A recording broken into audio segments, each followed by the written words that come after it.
Salutare, oameni buni! Și bine v-am găsit la un nou episod. Cum să vă zic eu, îmi cer mii de scuze că n-am mai postat deloc, că n-am fost plecat ba în tabără, ba în... cum e, ba în... cum e, în vacanță,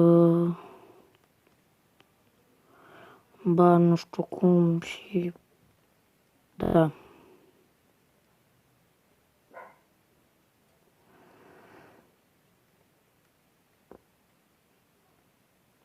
Și da, pe fundal o să găsiți gameplay, așa, și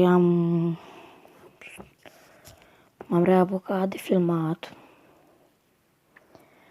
pentru că nu neapărat de asta.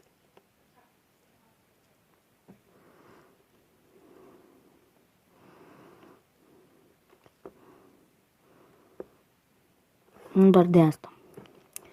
Aș vrea să-i fac o promovare prietenului meu cel mai bun.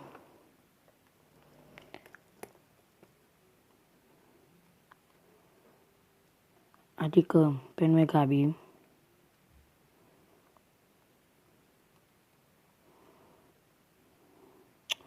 Care YouTube-ului său pe nume Gaming Revolution. Și o să mă reapuc de gameplay-uri. Clar, nu de ăsta, dar văd eu. Și da, eu am fost Ionuț și ne revedem data viitoare.